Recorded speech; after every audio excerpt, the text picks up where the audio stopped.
In the name of the Father, the Son, and the Holy Spirit. Amen. I'm going to ask you to, a few things I want to say as we start. I wish I could be a little closer, but we have a cord problem here, so I've got to be loyal to this machinery back here. I came to the Orthodox faith very slowly, like a lot of things. In fact, that's probably the first thing I should say is I ask you to hang with me these first few minutes as I get started. I'm a slow starter, and then if you can do that, if you can persevere, I think we'll really get into this, and it'll come along. I was even almost 10 months in my mother's womb. You know, God bless my mother for. So I've always been a late starter, and it just seems to keep going. So,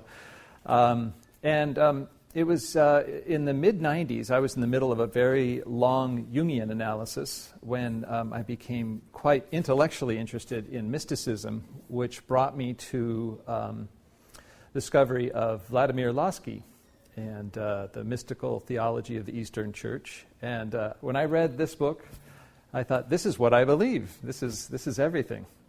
But I let it alone. I didn't know, in terms of the Orthodox Church, in all its cultural, manifestations or expressions of faith, how to enter in. And it wasn't until about 3 or 4 years ago when a psychoanalyst colleague of mine, a Greek Orthodox woman, introduced me to the church. We started talking about it, and she walked me in, and that was helpful to have my hand held and brought into the door. So I am a very infant Orthodox Christian. I was fourth generation Episcopalian before that. And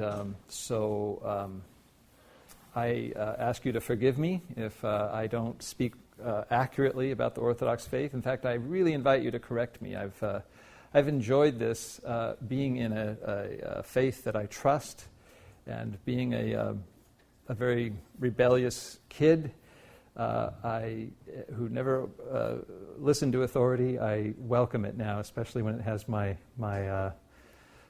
good in mind. So, the Paradise Lost and Paradise Regained, these are two, you might know, the epic poems of John Milton. I'm not going to cover those in depth, but it's kind of a whole way to look at what I'm going to talk about. I will relate to a little bit of it along the way, and this will come out in a paper where I explore it much more.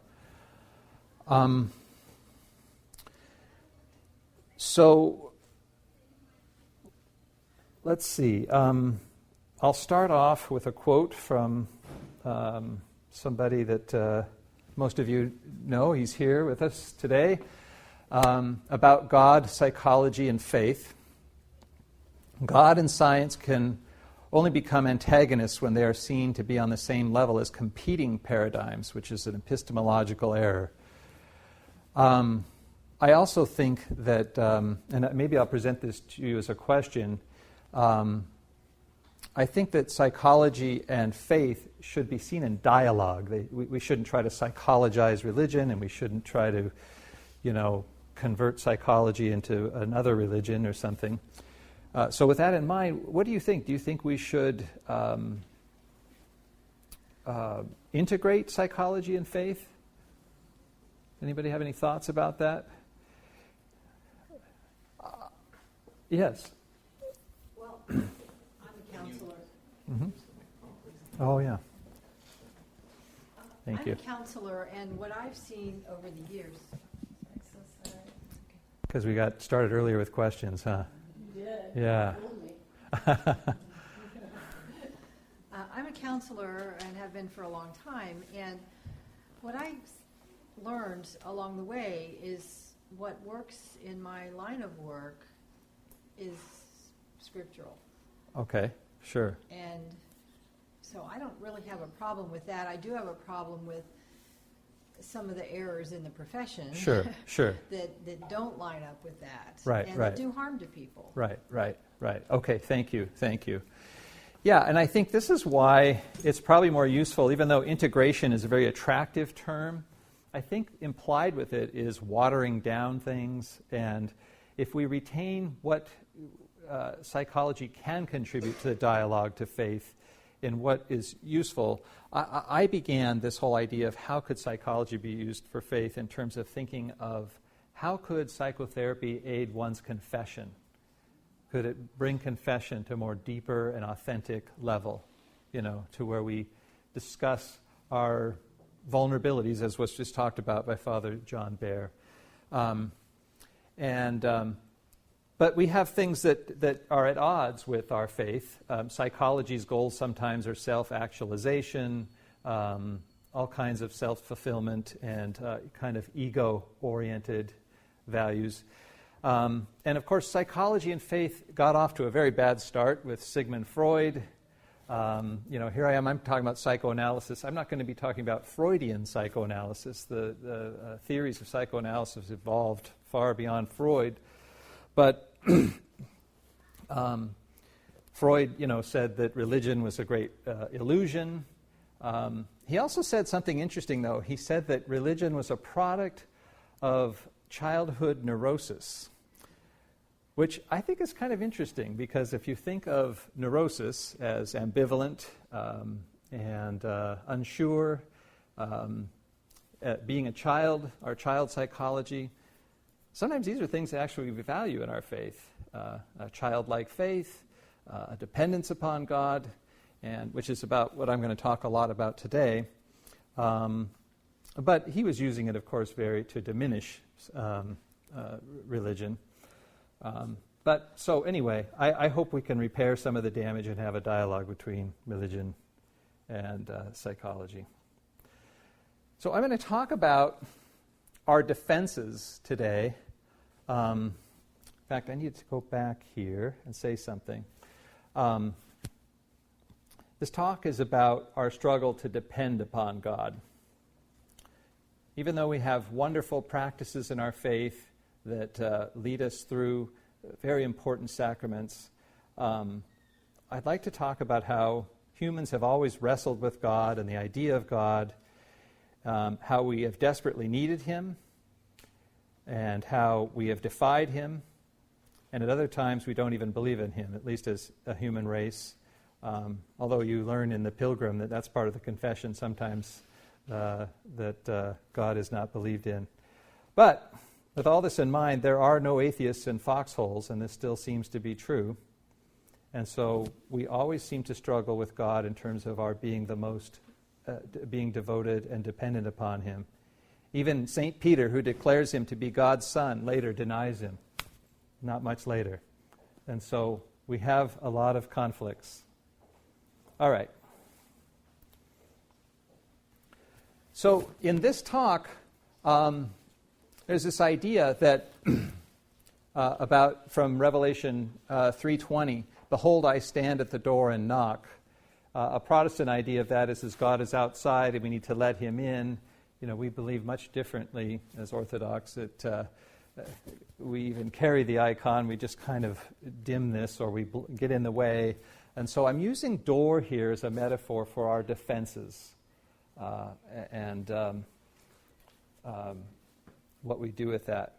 So I think to resolve some of this idea of is God outside, we invite Him in, or He's inside and we need to acknowledge that.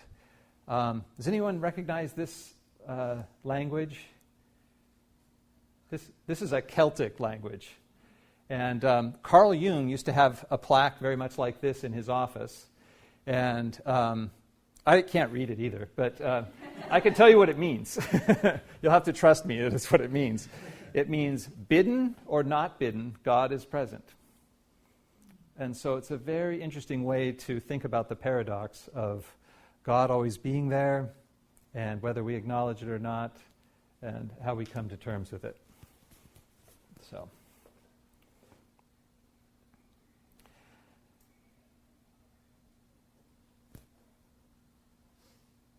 let's see. So, part of the Orthodox Church's response to the fall, you might say, is the whole purpose of the Christian life, theosis. God's grace and love are not limited. It's humans that present our psychology as a potential to and psychology gives us a potential to learn about this barrier. These barriers are the consequences of the fall. Some of you might know Father Vasileios Thermos. It's an idea that he conveyed to me. And one way to think about psychology and faith, the Orthodox faith, is that, let's say theology. Theology is the story of God's creation in all of its perfection, and psychology is the story of human beings after the fall. And so these are, different perspectives, and are important, I think, at least, to bring into dialogue. So psychology has the potential to address the human side of the consequences of the fall. And this is where I'm thinking of confession and repentance, an important bridge here between ourselves and returning to God. Sin is separation, or as we know as missing the mark, also brings some interesting difficulties for Adam and Eve, and some difficulties for us, I would say. The first is separation anxiety. Separation anxiety is the first anxiety humans experience, whether it's leaving the womb, whether it's mother being out of sight. And it's so interesting to think of that as the Garden of Eden. Imagine how much anxiety it might have produced to be kicked out in the story. And so being separated from whom we depend upon creates anxiety. But also, the part of the fall brings this whole idea. Humans, they want to do it on their own. They want to be like God and get into a conflict over it. They want their autonomy, but then we become ambivalent about this dependency. We need God, but we want to do it ourselves.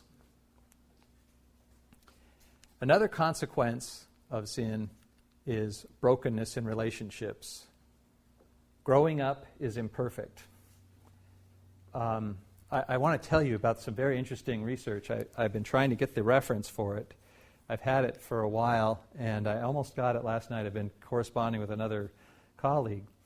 And the research is this, that in early attachment processes between parent and children, the best optimal parenting, these parents are attuned, emotionally aware of their children about 33% of the time.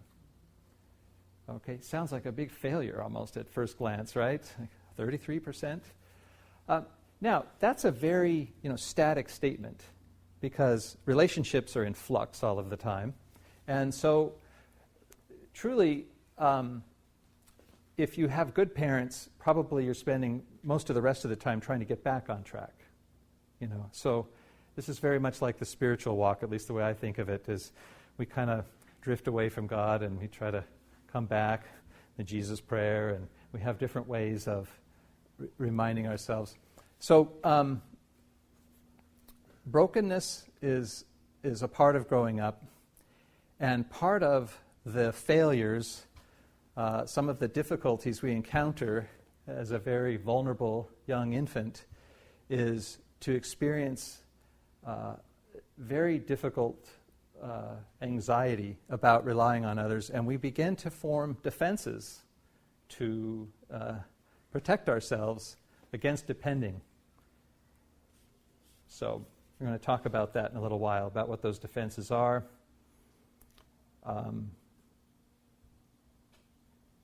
And part of the difficulty we get into, I'm going to go back here to our ambivalence about dependency and independence, is the trying to go it on our own, of course, is a delusion.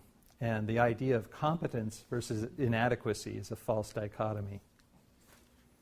And we learn in psychology, and I think we certainly learned in the last talk, that a healthy dependency produces fruit and life. Okay, I would like to tell a couple of modern stories about the fall. at the age of 4, I read my son a story from one of those animated Bibles.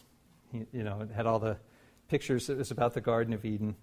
And I read him an animated version of Adam and Eve taking from the fruit of the tree of knowledge of good and evil and their subsequent banishment from the Garden of Eden.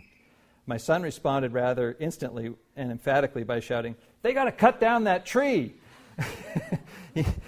There was this instant solution, this kind of omnipotent response, let's just get rid of the problem altogether. Then, I have another story about my son. About 7 or 8 years later, we had from time to time in California, we get flooding, and we had a leak in our ceiling, and I had to patch it up. It was near the chimney. And I had temporarily patched up this hole, and it was still drying with the plaster material. And I turned to my son and said, "Now, do not touch this. I've just repaired it. It needs to dry. Don't tamper with it." Not even an hour later, I walked by. I saw that the patch job had been, poked through, little fingers, marks there, and these little fingers had punched through the ceiling. So anyway, there's the I'll do it myself side of a way of looking at the fall. Now, I'd like to go back to this issue of dependency on God. Some developmental experiences that inform dependency. Fairbairn, the English psychoanalyst, actually Scottish, the first anxiety is separation anxiety. We talked about that a little while ago. And this is a very difficult problem because even when we want to go it on our own, you've either done it yourself or you know of someone who ran away from their parents at a very young age, got to the street corner, and they didn't know what they were going to do. They had to come back. This is probably a lot more like us than we realize. And then the next developmental experience I'd like to talk about is breakdown or fear of breakdown. And this is going to require some attention for a while.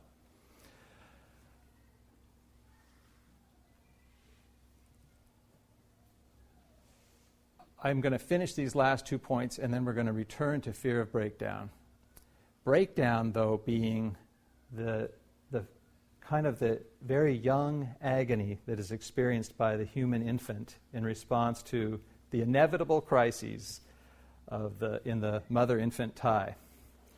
So breakdown sounds like some kind of clinical reality, like a nervous breakdown or something. Here I'm referring it to as not the 33% part.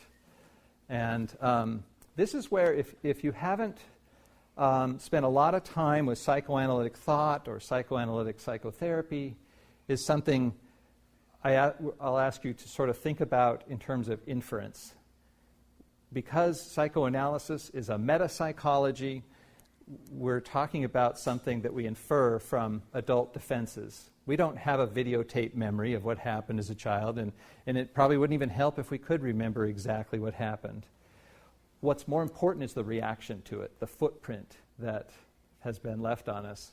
And we all have these parts of ourselves when we feel betrayed, or we have certain kinds of closeness and ways that we avoid and have anxieties about things.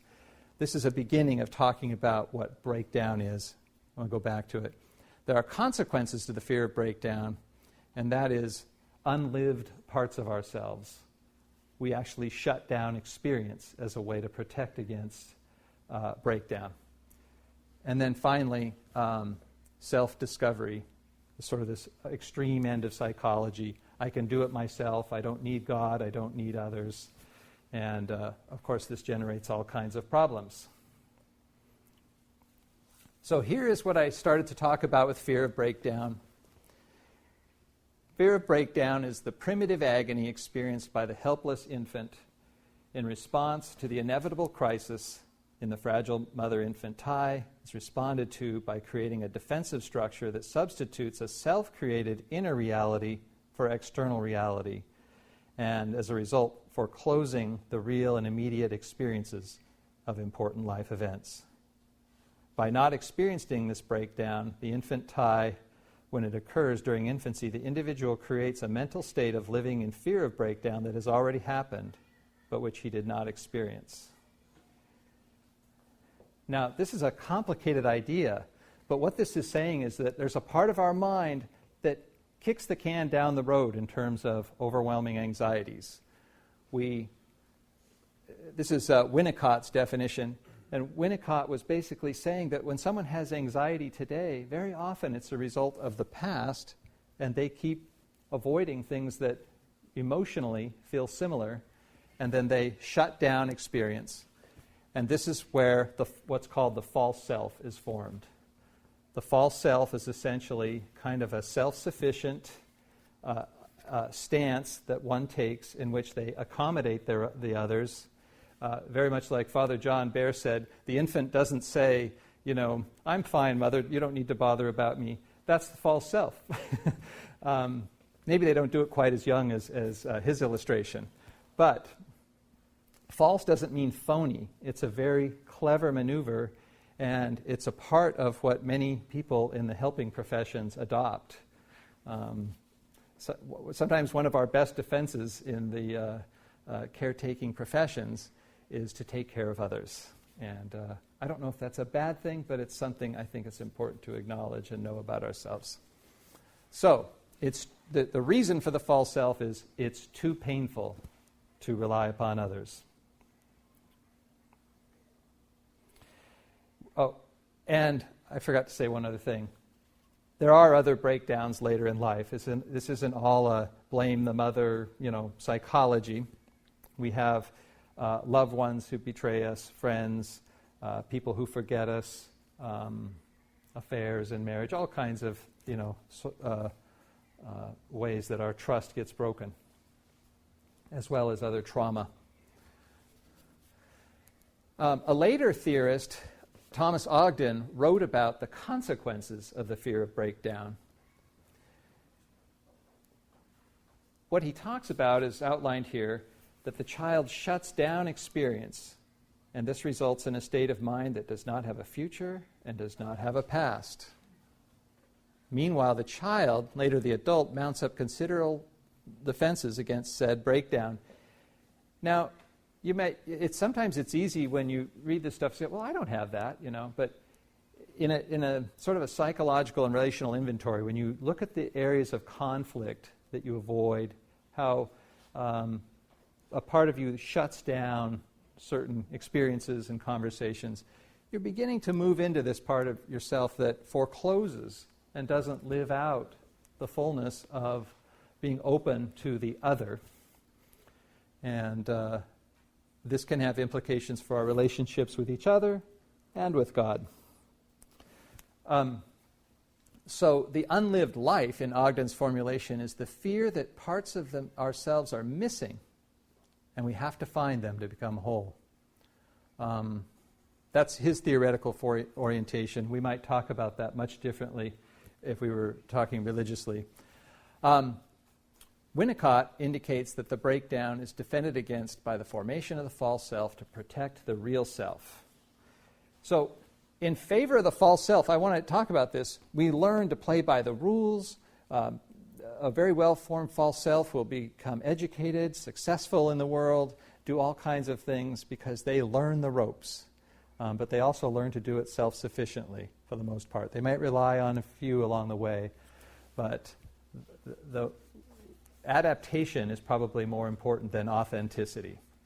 And another definition of false self is compliance with the other at the expense of oneself. Just a blind compliance. In his work on trauma, Donald Kalsched talks about the unlived life as a part of the personality that's the innocent child is just hidden away and protected from all the difficulties and vulnerabilities of the world. I think that's why the last talk by Father John Bear is so good, is just coming to terms with our vulnerability and our weakness. It's very difficult to do. But now I'm going to talk about the defenses as they relate to breakdown. Now, we have a very complicated term here that I don't want us to get too wrapped up into, but it keeps it short, and now I'll try to expand it with definition. The paranoid schizoid position. The paranoid schizoid position is this part of the personality that it's, instead of it being a phase of life that one resolves, it's one that a person moves in and out of. The paranoid part of the word is the feelings of persecution that come with relying on someone. This may seem like, well, I don't do that. I have good relationships, but this is the part like you're in a conversation with someone and suddenly things get really serious. Maybe it's politics or some disagreement, and I mean, the levity's gone. The fun, the things become quite serious. That's this kind of way of kind of like getting down in the bunker, hunkering down, and protecting oneself against needing anyone. Schizoid, the schizoid part of this word has to do with withdrawal from others. I don't need you. I don't want to depend on you. Now, paranoid schizoid, what I just said, like this kind of seriousness and this defiant stance and this I don't need you, this is what I'm thinking about with our faith. We don't always think this, but this is how, if you read Paradise Lost, this is how Satan sounds. He attacks dependency on God repeatedly. And part of what he's also attacking is he's attacking needing God, and he's attacking the loss of God. He's protecting himself from loss. Now, whether Satan really operates this way or not, but this is how he looks like in Milton's version of Paradise Lost.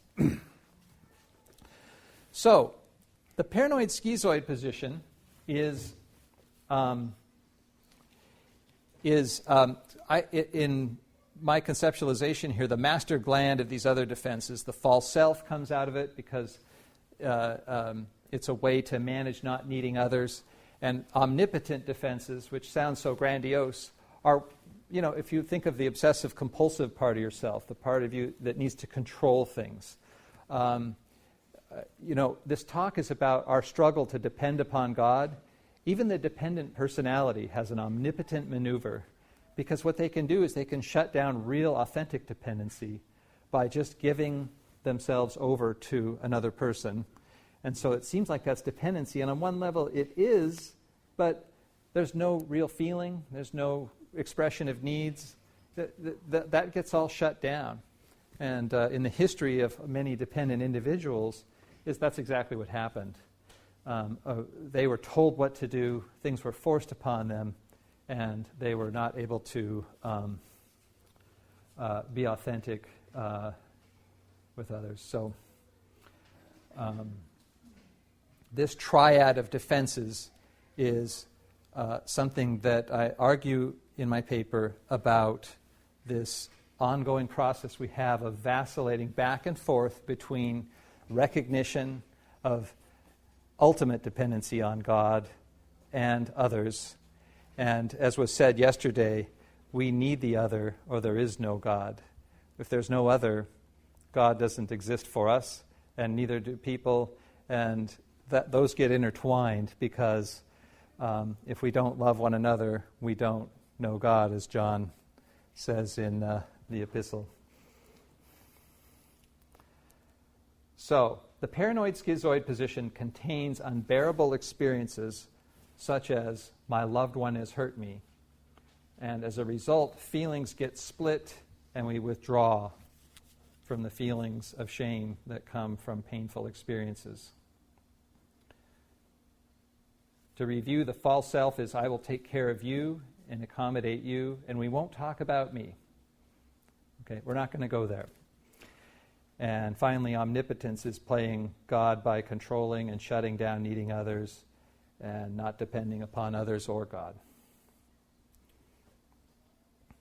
Little comic relief here for the false self, a collection of assorted fake smiles.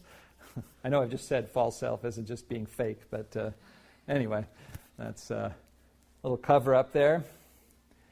And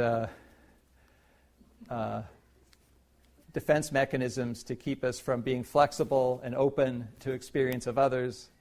I think my favorite one here is that I used to have superpowers, but my therapist took them away. So, anyway.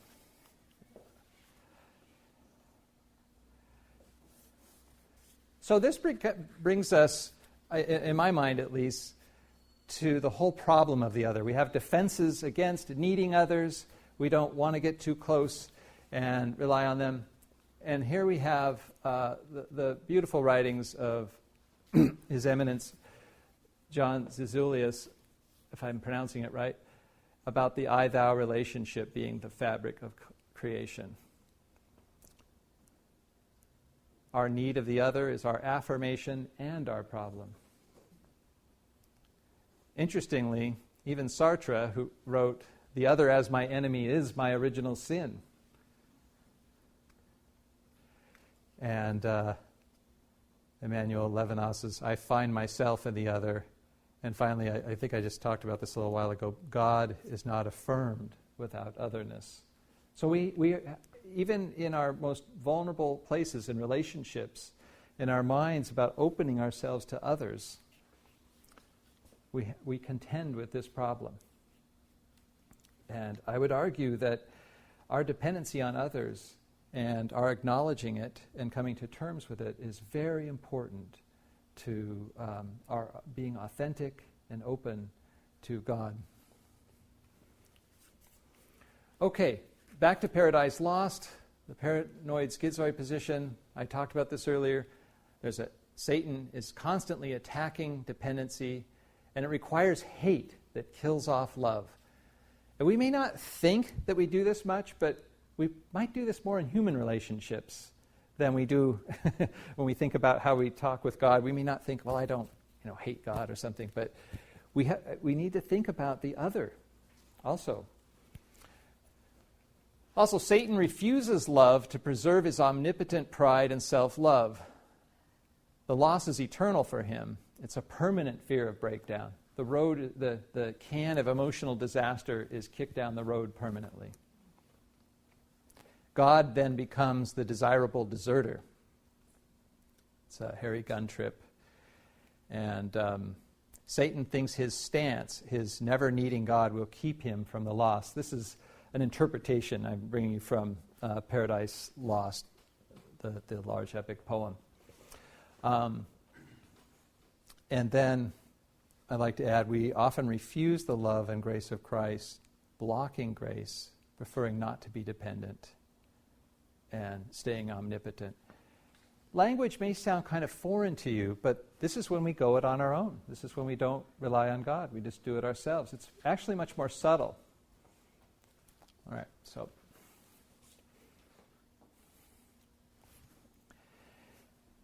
envy is a big part of Satan. Satan wants to have God's power. He wants, to be like God, but he doesn't.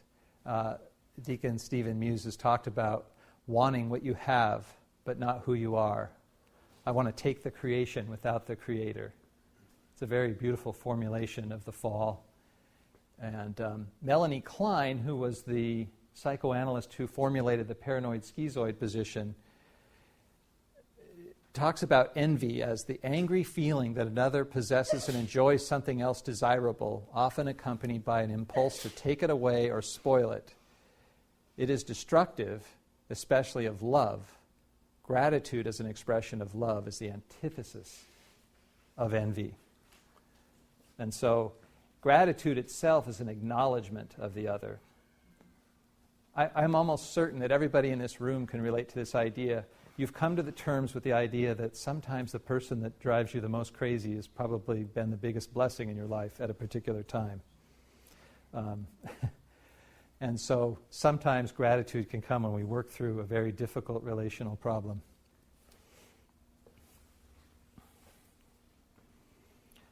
I'm going to just sort of digress briefly about different personality styles with the defenses that we're talking about. The obsessive-compulsive can unconsciously replace divine law with their own and are reluctant to surrender. They want to be in control. and they can't abandon themselves to receive divine mercy. Okay, big struggle.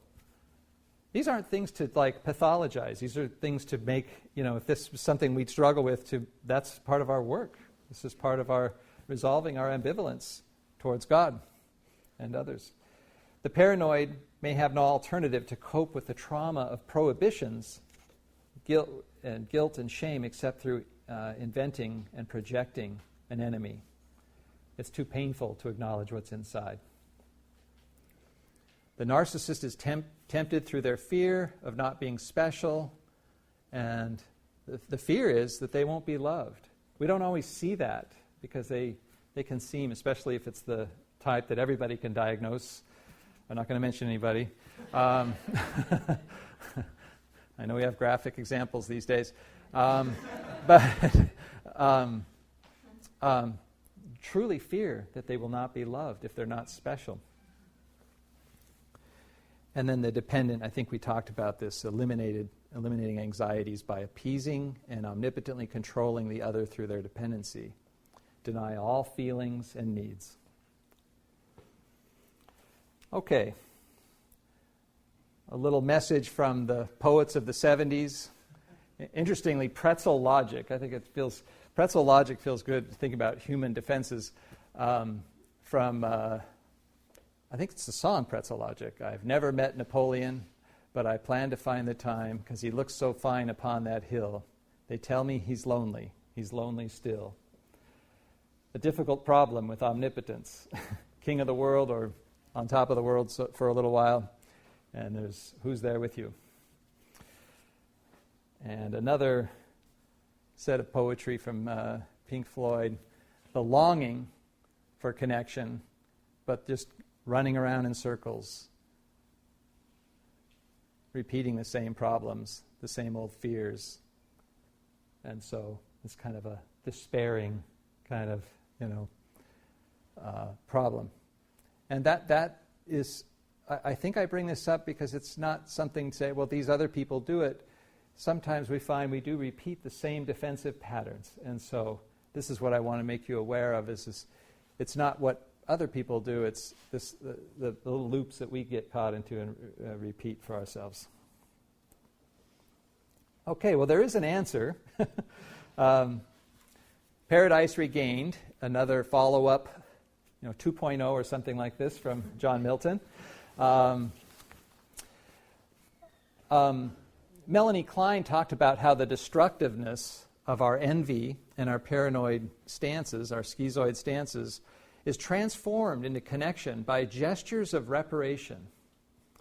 We begin to realize we need the other. We begin to realize that emotionally, if we don't feel emotionally connected, it's draining. It's depleting. And so surviving destructiveness and in between ourselves and someone else, if you've ever had a conflict where you were afraid that maybe it was the end of the relationship and you survive it, it's not the imperfection of the relationship that's the problem. The problem is not being able to survive it. If we can survive breaches in a parent-child relationship, something that happened between ourselves and our parents, or all different levels of relationships, if we can survive it, love can grow from it. If we develop our capacity to feel guilt and grieve, to feel the painful feelings of disconnection, we begin to develop more of our own self inside. And I'm not talking about gratification or self-actualization. We start to feel a separateness that acknowledges the other. It's the part that Levinas is talking about, and the part of that Zizioulas is talking about as well. And also, we learn this very beautiful gift in relationships, the gift of tears, which is, I think we all know, is a gift of the Holy Spirit.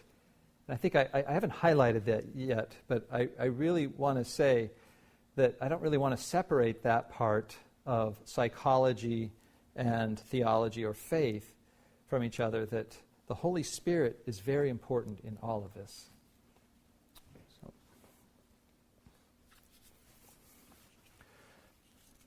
Okay, further gestures of repair repairing relationship. Hunger. The more we go without the nurturance that comes from defending ourselves against others and God, the more depleted we feel. And so repair becomes a necessity. It's interesting because in Paradise Regained, Milton uses Satan's trying to tempt Christ through physical hunger in the desert. And so, Christ responds, I am the bread of life. He who comes to me shall never hunger. I think if I'm not mixing up the narrative. But nevertheless, we are fed by Christ. And this concept of asceticism and practice of asceticism is extremely important to, as we know, to sort out the essential from the non-essential. A prerequisite is we have to renounce our omnipotence. We cannot control the other. And this opens up space for connection. Consciousness is born by empathy for the other and opening up space for the self. And so this is where I think psychology is important, when it humbles us, when it helps us, feel vulnerability. And in a sense, when I started this project, my idea was psychotherapy as a handmaiden to confession, when it can serve confession, repentance, and bring us back to God. And therapy is not a substitute for confession. I think it should hopefully set the table for confession.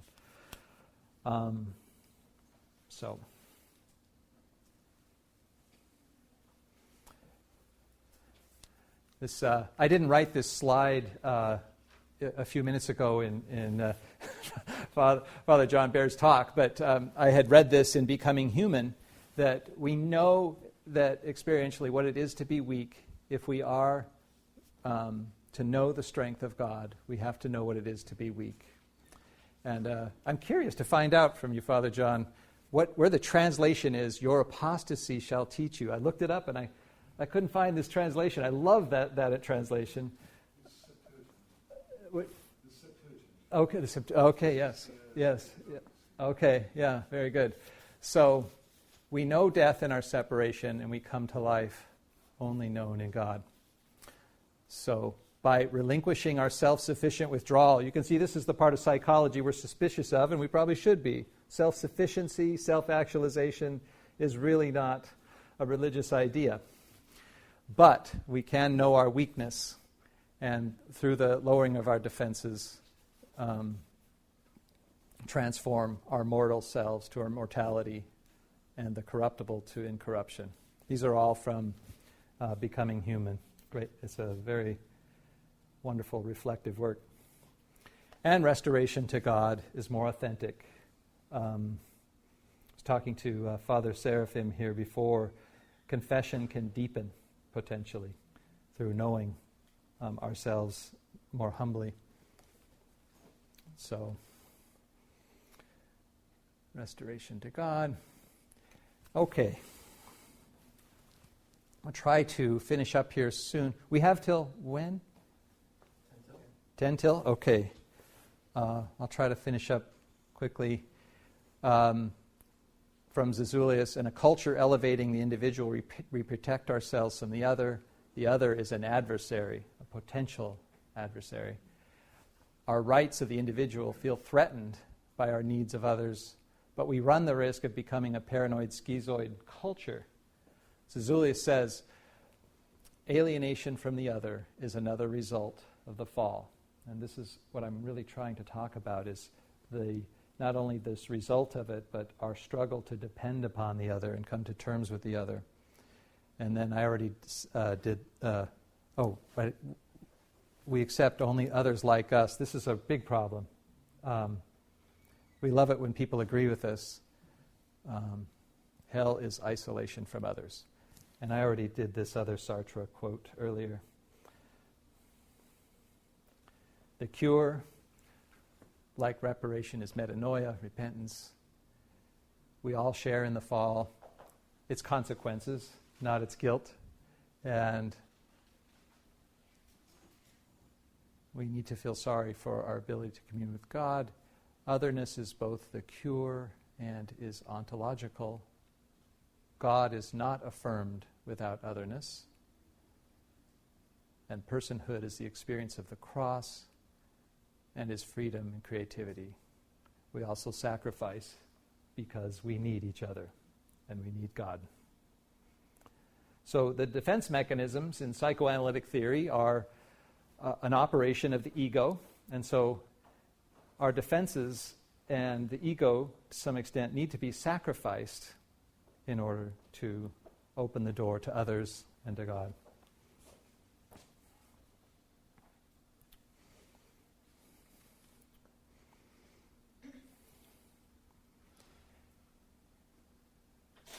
We have to choose to work through our barriers to otherness, to embrace God's great love and grace, or choose to remain in despair.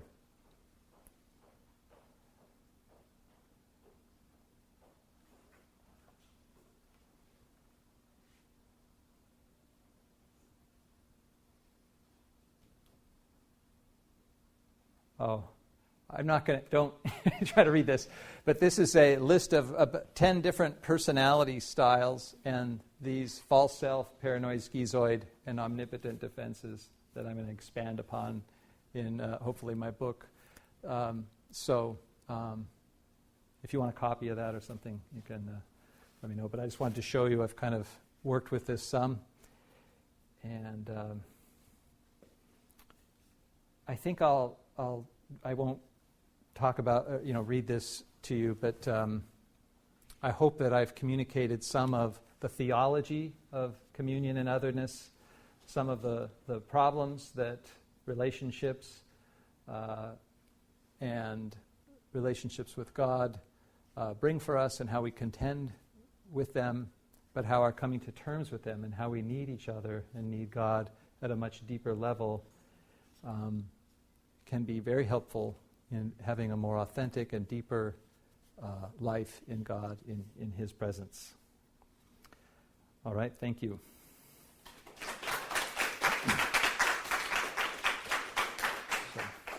Yes. So the devil's advocate again? Yeah, I guess not. First, I want to thank you for bringing this up. It's a very deep question that I think you're asking, and I feel that there is an inherent tension in the psychological field regarding the issue of envy, which I think it's at the core of what you're discussing. So I think it's important to make a bit of a distinction there. Part of what you presented, especially the schizoid paranoid position, it was elaborated by Melanie Klein. And that happens in the wake of the First World War, first by Freud and then by Klein, by trying to understand how was it possible that atrocity that nobody could, I guess, imagine or even accept. So the explanation was there is something bad inside, morbid, and Freud came with the death instinct, and then Melanie Klein developed the death instinct, and in a way that is considered to be primordial, to be inherent in us. We have a life instinct, but we have a death instinct as well. This is a dual ontology. We're going back to Jung in that respect. And then the Kleinian babies have this, right, envy in them, which is a correlate of anger, of rage. Yes. And the schizoid paranoid position is this created in order, because there is love for the mother and there is hate, rage for the mother, to and then it's split. Keep the unbearable the feelings schizoid. apart. Yes. And then the anger is not held in, where it's too poisonous to be held in. It kills love, but it's projected onto the other. So I'm not angry at my mother. My mother are not hating her. Correct. She's hating Yes, me. yes. By extension, the devil can say, I'm She's not she's hating withholding from me, God. is the projection. But that's because she's withholding, right? Yes, yes. But later on came Bowlby, and he was a psychoanalyst who came with a different idea, and it was not well received in the attachment theory, where envy here and the anger is seen more a derivative, is a consequence of deprivation, is not something inherent in the baby.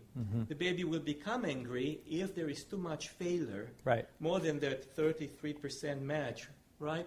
Right. So, and then we learn how to defensively exclude our parts of ourselves that could not be met by the caregiver, right? Yes. And then we become to shun off and create a false self to actually preserve the relationship, not necessarily to defend against the dependency, but to save You're absolutely dependency. right. It is to preserve the But relationship. because it is conditional. That's no longer unconditional. I cannot be accepted with everything I have.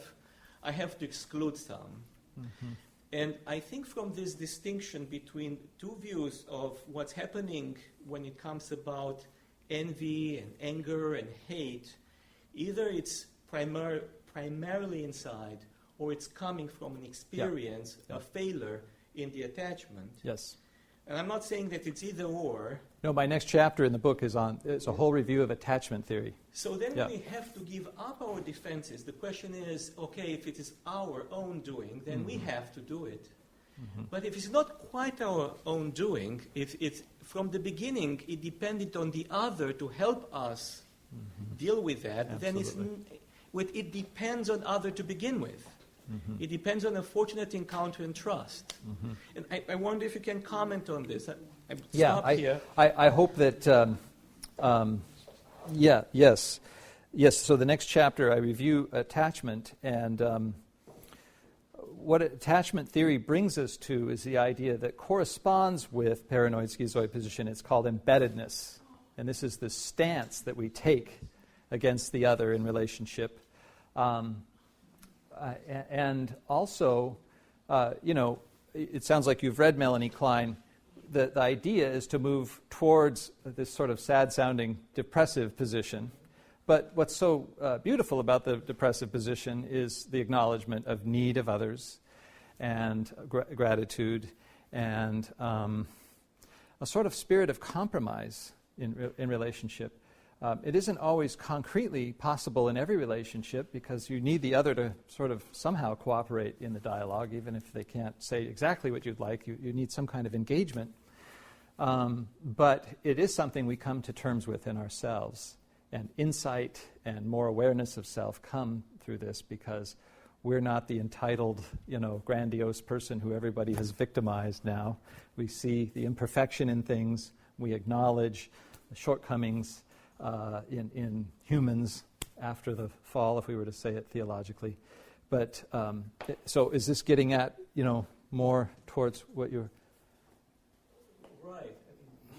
We recognize that, and then I think it's important, but how do we come to recognize it? If it's something that comes from inside, Right. or if it's something that comes from outside. Right. Well, From others. yeah. So How does it get there? Yes, that's right. It takes a lot of work. This is what people do in therapy, or it could be a relationship with a very helpful father, but somehow we need the experience of another to help, see this. Look, see how you just did that? I've had, patients, they say, they'll even say that I left them when they were the ones who went on vacation, and so, but I mean, that's a very simplistic example, but nevertheless, this is how we distort things.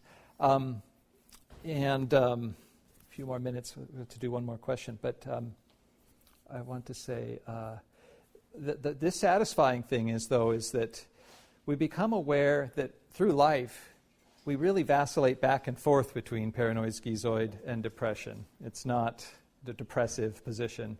And so we think it's not a stage that you resolve. The primitive level gets resolved, but we still, dig in relationships. We get, we roll up our sleeves and now we're in conflict again, or we're angry and projecting all over again. We get briefly paranoid and withdraw, and then we're able to see how we did that and so we go back and forth. I kind of see our spiritual walk like this, self-sufficiency, and then wait, whoop, I need God here. What am I doing? I'm out on my own here. Like the separation anxiety persists throughout life. Okay. Any other questions? We probably have time for, can we briefly do one more? Yeah? Okay. Yes. Are you all right with... Yeah, sure. Thank you. So, hi. Thank you for Hello. your presentation. It was really interesting. Thank you. I'd like to hear you elaborate more on this idea of gratitude. Mm-hmm. And I had a couple other things, but I know we're short on time. This idea of gratitude in the sense of the religiosity meeting psychotherapy, the Eucharist, Evchariston, to give thanks. The Eucharist is communion, right? And you're talking about this relationality, the idea of gratitude bringing us to the other. When we give gratitude, when we say thanks, give real thanks, right? We're overcoming a part of ourselves. So we're making ourselves vulnerable in that sense. So maybe this idea of gratitude as a connect between the psychotherapeutic and the I will religious. try. Okay. Especially the weaker link is definitely theologically for me, but I will try. I think that there is a psychological dimension, or we could think about it this way, that is just as important theologically when we ingest the bread and the wine, taking Christ in, and that this is a very important part, and we've prepared for it, hopefully, in an authentic way. We've gone to confession, and we're in a process of repentance, and we've opened ourselves up for relationship to God. We've restored we've confessed because there's blockage, so we've missed the mark, and we're restoring our relationship to God. We're grateful that we have Him. And so I think there's a lot to this. And when, from a psychoanalytic perspective, eating disorders are taking in what's the nurturance, but not being able to hold it down, or not being able to take it in at all. And so you might even think of it as like a spiritual anorexia. I can't take God and His nurturance in because I have these defenses, and I'm afraid, huge ambivalence and anxiety. And so, like either with anorexia, we can't take it in at all, or spiritual bulimia would be to just we kind of only take it in for a while and we reject it. So I think there's so much more to say theologically about this, but that's right, because Eucharist is thanksgiving. It means literally, isn't it? Translated thanksgiving. So. Okay, well, all right, thank you very much.